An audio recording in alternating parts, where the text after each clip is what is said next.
Today, we're going into the psychology of money, not the surface level mindset fluff you've heard 100 times, the deep stuff, the psychological programming that was wired into you before you were old enough to question it, and has been quietly running your financial life on autopilot ever since. I'm breaking down the 6 most common limiting beliefs that block you from building real wealth, and I lived every single one of them. It took me until my 40s to finally see them for what they were. Not character flaws, no stupidity, just invisible beliefs making my decisions before I even get a vote. So if you're ready to take back control, stay with me through all 6, because it's rarely just one belief holding you back. Usually it's a combination, and the compound effect of that combination is brutal. And here is something most financial advice completely skips over.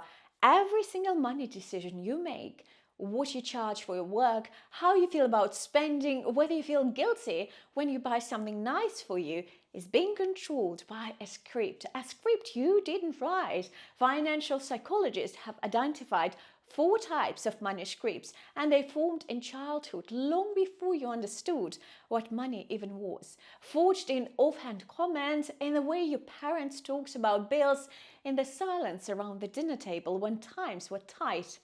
The money avoider believes money is bad, that wealthy people are greedy, that you don't deserve financial success, so you unconsciously sabotage yourself, undercharge, overgive, and stay in roles beneath your potential. The money worshipper believes money will fix everything. You chase it obsessively, but never feel like you have enough. The target keeps moving. First it was $50,000, then $100,000, then $1 million.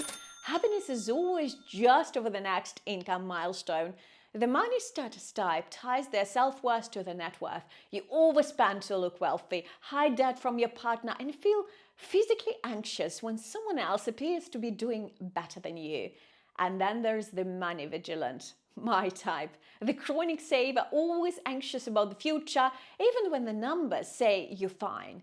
Even when there's plenty in the bank, the fear says there isn't. Here's what you do with this right now. Write down the earliest memory you have about money. What you were told, what did you watch?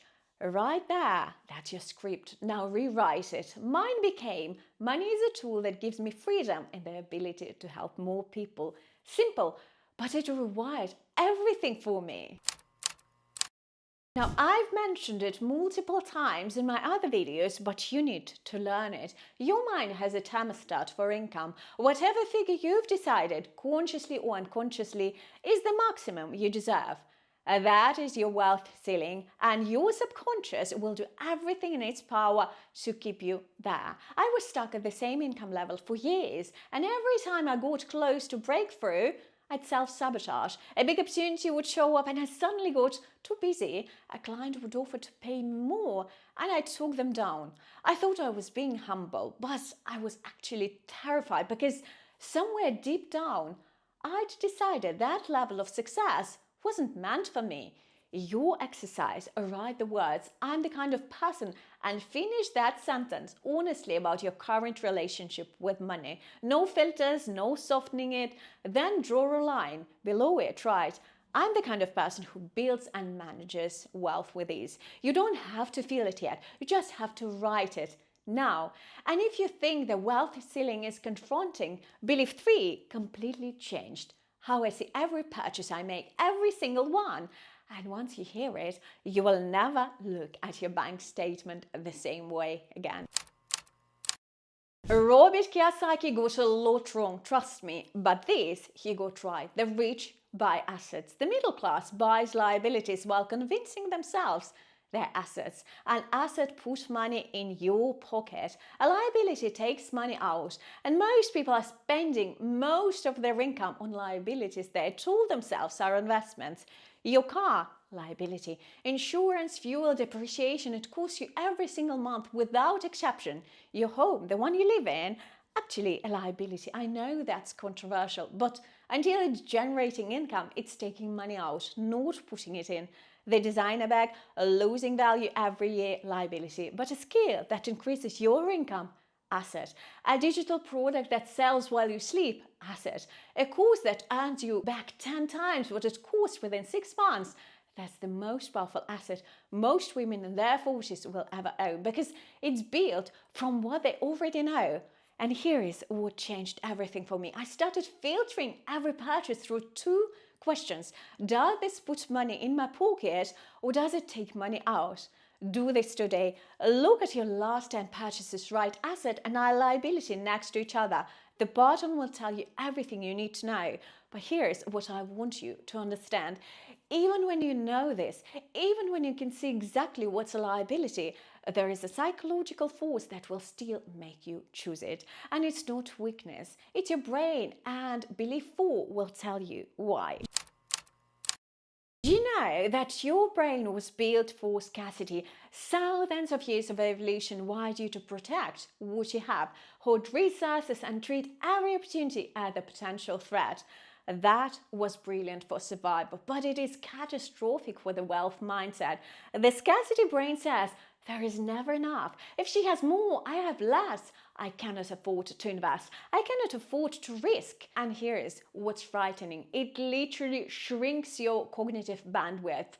Research shows people under financial stress make measurably worse decisions because their brains are so consumed by luck that they physically cannot see the opportunities in front of them. I spent the first 3 years of my business terrified to spend anything on it. Every tool, every program, every investment in myself felt like a risk I couldn't afford. And you know what that cost me? Years of slower growth because I was too afraid to back myself.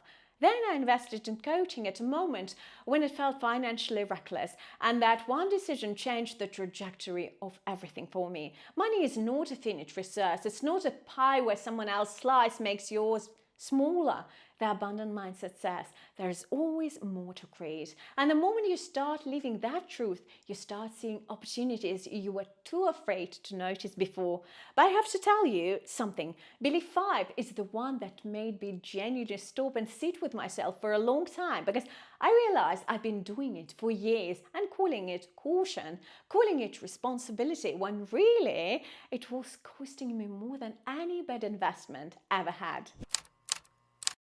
The psychological reality that the pain of losing $100 feels twice as powerful as the pleasure of gaining $100, and I was the poster child for this. I had money sitting in cash savings account for 3 years, earning almost nothing.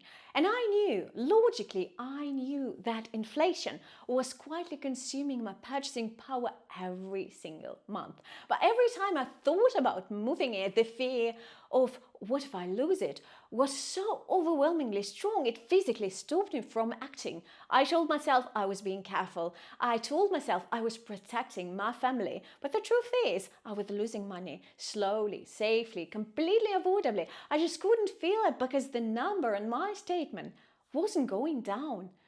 That's what loss aversion does. It freezes you with a fear of dramatic crash, while a silent, steady erosion happens in plain sight. The reframe that broke the spell for me was this one question: what will this cost me if I do nothing? Because inaction is always a choice, and it always has a price. I just had to get honest about what mine was. And this belief might be the most dangerous of all for women in the 40s, the time trap, the voice that says, it's too late, you should have started sooner, you've missed your window. I hear this from women constantly, women who are brilliant, experienced, resourceful, and completely paralyzed by the idea that somehow the game is already over for them, that success has an age limit, that they left it too long. Let me tell you what I know to be true. The skills you've built, the judgment you've developed, the resilience you've earned, navigating everything life threw at you in your 30s and 40s, while it's not a handicap, it's an unfair advantage that most 25-year-olds will spend another 2 decades trying to acquire. Every challenge you've navigated, every time you've been knocked down and got back up, every lesson that felt like failure that was your training, and that training has a market value you have not yet fully understood. You're not behind, you're on time, and your second act, well, it can be more powerful than everything that came before it. And there you have it, 6 beliefs, 6 invisible programs running in the background, quietly making your financial decisions before you even get a vote. Money scripts, the wealth stealing, liabilities masquerading as assets, scarcity thinking, loss aversion, and the tie trap telling you it's too late. None of these are permanent. Every single one is revisable, but only if you're willing to see them first. Start with one, just one, the one that made you flinch when I said it, because you already know which one that is. Drop it in the comments down below. I read every single one, and your answer might just be the thing that helps another woman watching this finally see herself clearly. And if this gave you something real today, share it with one woman in your life who needs to hear it. And subscribe, because every week I'm bringing you truth, not trends, and real strategies for building wealth on your own terms. Thank you so much for watching, and I'll see you in this video right here.